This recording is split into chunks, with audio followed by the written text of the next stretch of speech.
face situated in this little live video. I tell you, I'm always having some situation. But this is your girl, Lady D, aka Donna Smith. What's up with you on a what is this Thursday? And I got a little bit of glare here, but that's okay. I'm kind of in a sunny spot in the car. Um, Thought I'd bring some live talk, grown folk talk to you guys. It's late in the day. I'm sorry. I had to wait on my swelling to go down. I went to the dentist today. Yeah. That's how you keep that gorgeous smile. But I had to go to the dentist today.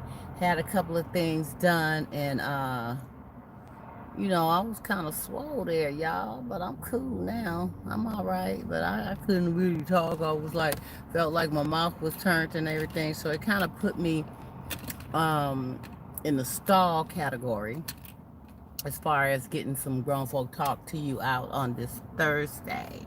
So how's everybody doing today? It's been a lovely day. It's windy. It's windy everywhere in the Bay Area. We got some good blue sky, warmth, but it's kind of windy. So, got my coat on and everything. I had to roll to San Francisco today. I wanted to tell you guys too, downtown San Francisco, Powell Street, with the cable cars and everything, it's like a ghost house over there. There's some folks walking here and there and that and that, but it's pretty ghosty. Now, I know with the pandemic and stuff, folks is kind of not doing a whole lot, but I'm so used to walking, from Market Street all the way up to Post Street when I go to the dentist, and I love that fresh air and that exercise and this and that, but I wasn't and haven't been able to do that type of walking right now because of my foot.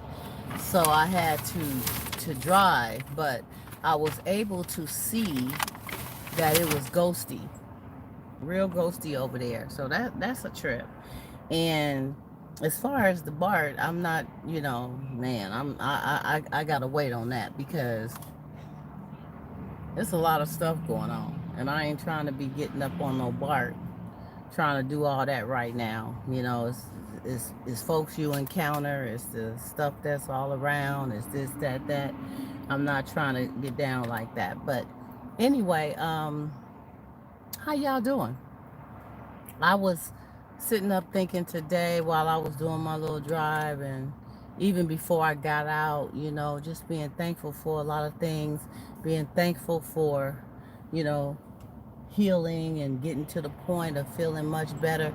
Excuse me, I got folks walking by my car, and I'm always trying to be, um, you know, I'm always trying to be into what's going on. I'm sorry, no. I'm trying to be into what's going on regarding surroundings and things of that nature. So, um, that's what's happening right now with me. So, anyway, as I was saying, I've been, just kind of thinking on some things. Really thankful about, you know, being in a positive mindset most of the time. And when I'm not, I make sure I get out of that and get back into that positive mindset because, the devil is busy sometime and, I'm not going to get tripped up like that. But, and also just thankful for healing, thankful for being able to have surgeries and things of that nature and heal in the process and get yourself together. No, sir, no, no, and get yourself together in a situation. No, no, and get yourself together in a situation that is, mine. Excuse me, somebody just asked me for a cigarette. I don't smoke, and I'm in my car trying to do my video, and they coming up to me asking me for cigarettes. You got to be really mindful of people just coming up to you asking you certain things. But anyway, so back to what I was saying. Just being thankful and just being in that positive mindset, and trying to gravitate towards positive vibes, positive people, and just positive everything within your life if you can, and just thanking God for the opportunity to wake up and do what we do every day. For me, being able to wake up to do another day of thinking these thoughtful questions and conversations and my writings and things of that nature, and being there for my kids when I can help them and stuff like that, I thank him. I thank him. So now, for some grown folk topics. I was sitting up thinking about, when you are in a relationship with someone, or you vibing with somebody, okay? You vibing, you feeling them, everything's good, right? You think everything's good. It seems to be good. But then you turn around and you find out that this particular, I'm sweating now, see y'all, because I done rolled up the window and everything. Let me roll down this window a little bit. I rolled up the window and everything because I'm like, he coming over here asking me for cigarettes. I ain't trying to be bothered right now. But anyway, you have this tightness, this coolness with who you're with. And then all of a sudden you find out that they are having a conversation with your brother or your sister. Okay. Say like if you a dude, um, she's having a conversation with your brother. If you're a girl, he's having a conversation with your sister. Okay. And they're talking about your relationship. So instead of coming to you with the issues at hand or the concerns, or just to be talking, just to be trying to connect, whatever, they go to your brother or your sister, telling your business. You know, they got some issues and feel some kind of way about something in the relationship. Perhaps they have a feeling that you're disconnecting from them. They have a feeling that you're not really into things with them like you used to. Or they have an issue that you don't cook as much as you used to. Or maybe the sex is not happening as much as it used to. Whatever the issues are, they talking to your brother or your sister. Now, that's not cool. That's not cool. Now, I'm not saying that they shouldn't have no kind of communication with your brothers or sisters. It's good to see that they do have a closeness and openness with each other, but to be talking about your business, first of all, there are certain things about your relationship and who you're with and your situation that you don't even disclose to your family. You know, it's certain things you can't tell your family about what's going on with you and Boo Boo. Because lesson learned, especially women who will run and tell mama everything, and men too. Let's just say men and women. You run and tell mama everything about this person that ain't good.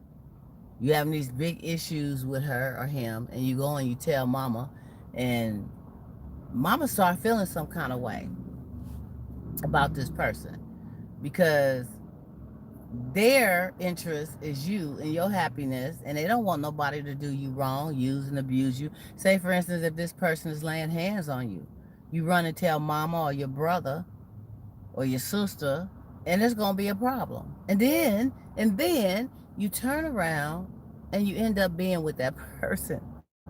You stay with them, you go back to them, but you didn't told everything. You didn't told how they cheated. You didn't told how they didn't whooped you upside your head. You didn't told how they stole from you. You didn't told how they got another baby mama or daddy out there or something that you didn't know nothing about. You just didn't told it all. But you didn't leave the person. And if you did, you didn't stay gone. Stop telling all your stuff. So, back to the question and the conversation at hand. Here you are, sitting up right? And you thinking you and your mate is trying to deal with your issues, but they talking to your brother or your sister.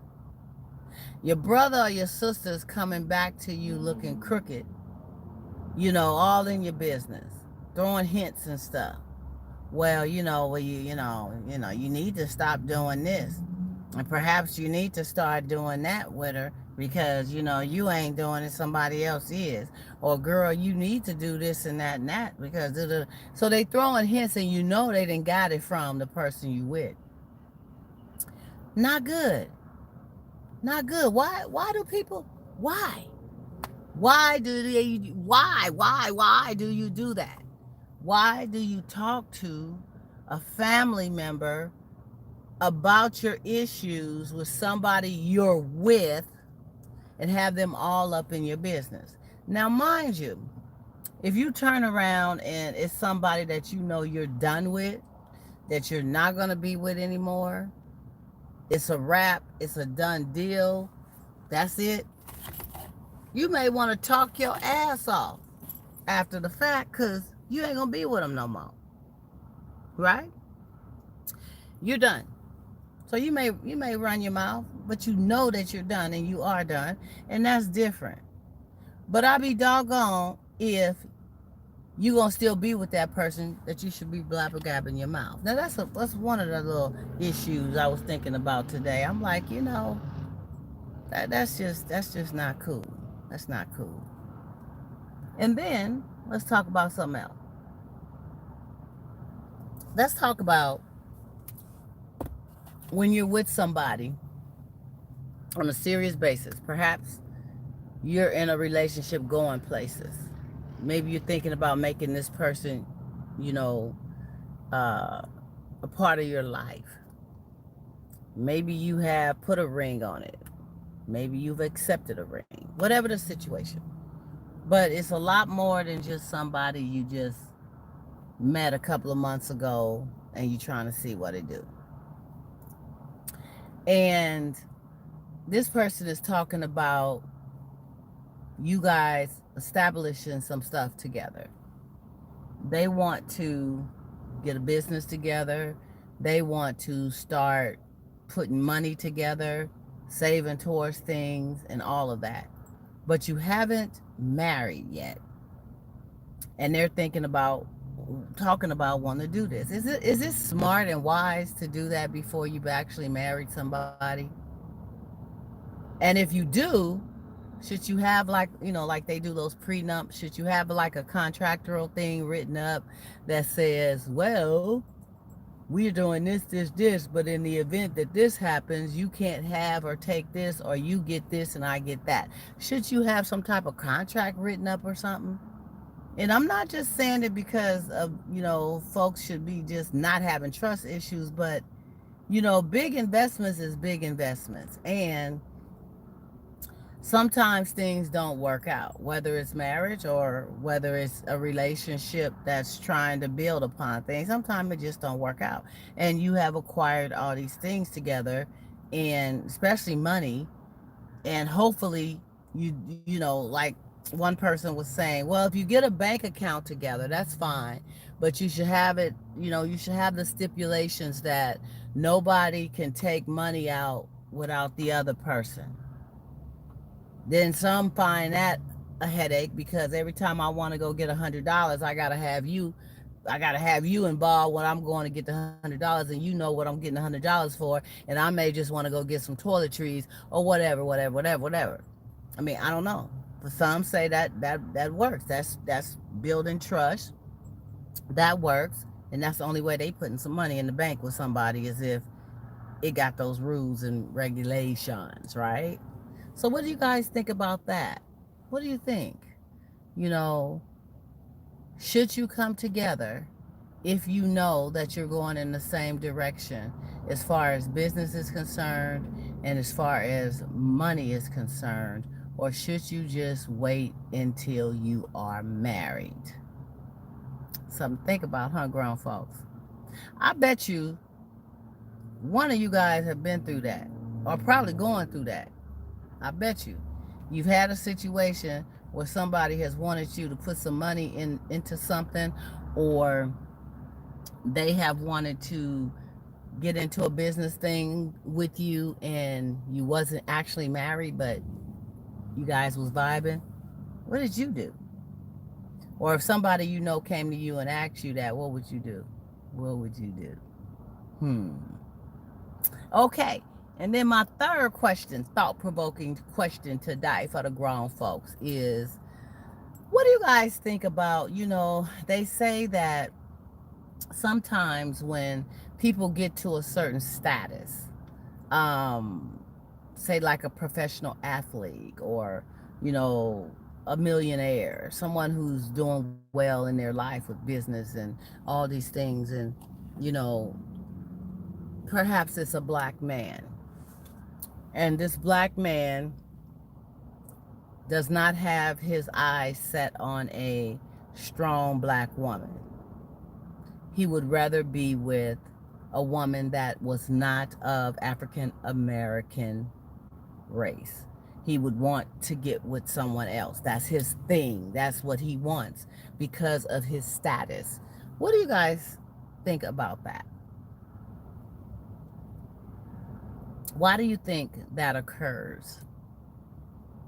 And what kind of mindset is that person in when they chose to do that? Because I believe you see more black men doing that than you do black women doing that. Not to say black women don't get with Caucasian or other race men outside of their race, but you see a lot more of that in the higher status happening with our black men. And what's your thoughts on that? Why do you feel that that occurs? And what state of mind does it put the man and the woman in when that happens? Is it a certain status of, is it a certain control? Is it a certain, do they feel as though women outside of the African American race is more submissive, more attentive, more into them, more catering, less prone to try to take them to the bank per se and take what they got? I mean, I see a lot of situations where some of our black men have gotten taken to the bank and to jail doing things, but that's for another topic, and I'm not trying to discriminate. I'm just trying to have some grown folk talk and keep it 100. But I mean, what is it? What do you think is the reason that is done? And how does this make our black women feel when you do see a couple, maybe a African American man of a great status that's doing well for himself, and he has another race woman on his arm as he go to the red carpet events? I mean, how does that make us black women feel? Does it make us feel cheated? I mean, women outnumber men out here, and it's hard grabbing up on one because most of them is taken, okay? And especially the good ones. The good ones, it's hard to find. I'm getting ready to roll this window down because it's getting hot in here, really. Whew. Let me see what homeboy gone. I think he gone, so he ain't coming back over here messing with me now. But anyway, what do you guys think about that? Because that's a hot topic and it's interesting, and it would be good to know what motivates them to do that, and how if you know somebody that's in a mixed relationship like that, where the status, he's a big time ball player or whatever, and she's a homemaker, but she's not a black woman, he's a black man, and why did he do that? Was it love? Was it what he could gain? Was it the submissiveness? Are black women just too strong and not being submissive? Or if you're not with somebody that's on the same level as you, or do you run the risk of them trying to take what you have? I mean, I think that goes along with just picking the right person, whether they black, white, blue, orange, purple, whatever. Pick the right person for you with the right mindset, with the right heart, with the right connection, and that you know the character of that person when you choose them, right? So, what does color have to do with it? Y'all tell me. I'd like to know. Something to think about. But again, I am here bringing y'all some grown folk topic of discussion. I just brought you 3 grown folk real topics, and I hope that you think about them, give me some feedback about them, tell a friend, like, subscribe, and share. This is what I do. I come to you a few times out of the week talking about random grown folk situations and topics, and you never know which way I may go because I flow like the wind, okay?